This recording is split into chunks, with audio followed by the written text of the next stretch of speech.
Ano ang paalala ni Jesus sa kanyang mga alagad na nawalan ng pag-asa? Ako po si Father Dion, ang Post-Catholic Chaplain ng Headquarters and Headquarters Support Group, Philippine Army. At ito po ang salita ng Diyos, ang ating gabay.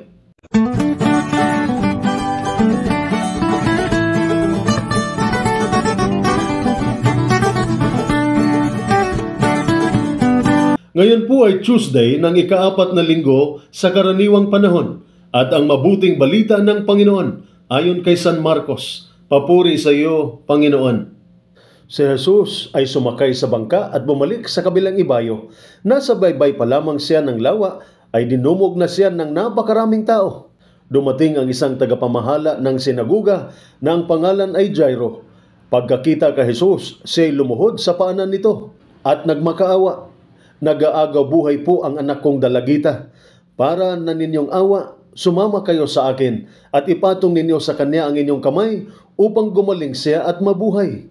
Sumama naman si Jesus. Sumunod sa kanya ang napakaraming tao, kaya't nasisiksik siya sa magkabilang panig. Kasama roon ang isang babaeng 12 taon ng dinudugo.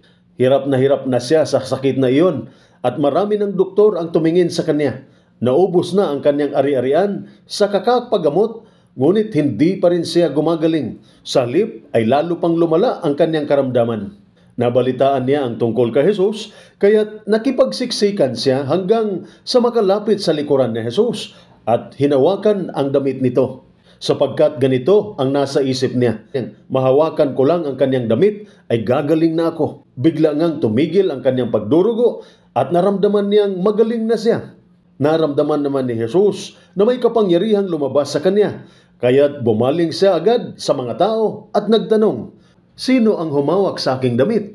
Sumagot ang kanyang mga alagad, "Nakikita po ninyong napakaraming nagsisiksikan sa paligid ninyo. Bakit pa ninyo itinatanong kung sino ang humawak sa damit ninyo?" Subalit patuloy na lumilingon-lingon si Jesus sa paghahanap sa humawak sa kanya. Palibhas ay alam ng babae ang nangyari, siya ay nanginginig sa takot na lumapit kay Jesus. Nagpatira pa at ipinagtapat ang buong katotohanan. Sinabi sa kanya ni Jesus, "Anak, pinagaling ka ng iyong pananalig. Umuwi ka na at ipanatag mo ang iyong kalooban. Ikaw ay magaling na." Habang nagsasalita si Jesus, may ilang taong dumating mula sa bahay ni Jairo. "Patay na po ang anak ninyo," sabi nila. "Huwag na po ninyong abalahin ang guro." Ngunit hindi pinansin ni Jesus ang kanilang sinabi. Sa halip, sinabi niya kay Jairo, "Huwag kang mabahala, manalig ka lamang." Wala siyang isinama kundi si Pedro at ang magkapatid na Santiago at Juan. Nang dumating sila sa bahay, nakita ni Jesus na nagkakagulo ang mga tao. May mga nag-iiyakan at nananaghoy. Pagpasok niya ay kanyang sinabi, "Bakit kayo nagkakagulo at nag-iiyakan? Hindi patay ang bata, natutulog lamang." Pinagtawanan siya ng mga tao.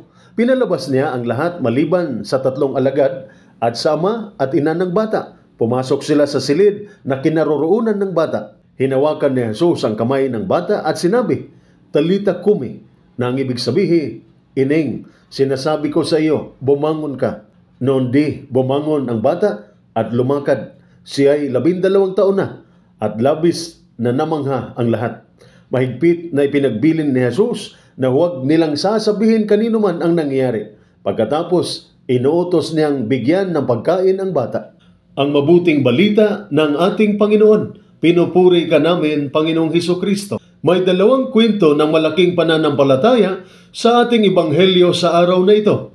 Una, ang babae na may regla na gumaling nang siya'y humawak sa laylayan ng damit ni Jesus. Iyon ay isang hawak ng pananampalataya at hindi lamang ng paghawak ng kanyang kamay. Kaya ito'y nagdulot ng kagalingan ng kanyang karamdaman. Maraming mga taong nasa paligid ni Jesus na humahawak sa kanya ng physical. Ngunit ang babae lamang ang gumaling. Dahil siya'y nagnanais na mahawakan si Jesus dahil sa kanyang pananampalataya at hindi lamang sa kanyang pagka-interes. Si Jairus din ay isang lalaking may pananampalataya. Ang kanyang pananampalataya ay binigyan ng gantimpala sa pamamagitan ng pagkabuhay muli ng kanyang anak na babae.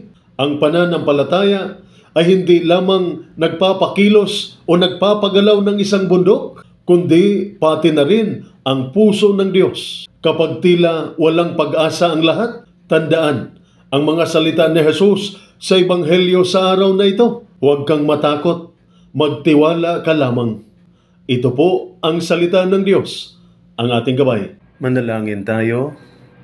Panginoon, tulad ng babae na may pananampalataya na humawak sa laylayan ng iyong damit at ng batang babae na iyong binuhay mula sa kamatayan, bigyan mo po ako ng lakas ng loob na harapin ang panganib na may matibay na pananampalataya, lakas upang magpatuloy sa gitna ng mga pagsubok at habag na maglingkod sa iba ng walang pag-aatubiling.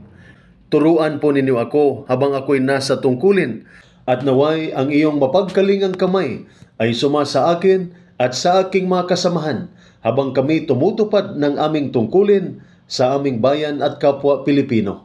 Amen. At sumainyo at sa inyong pamilya ang pagpapala ng makapangyarihang Diyos, Ama, Anak at Espiritu Santo. Amen.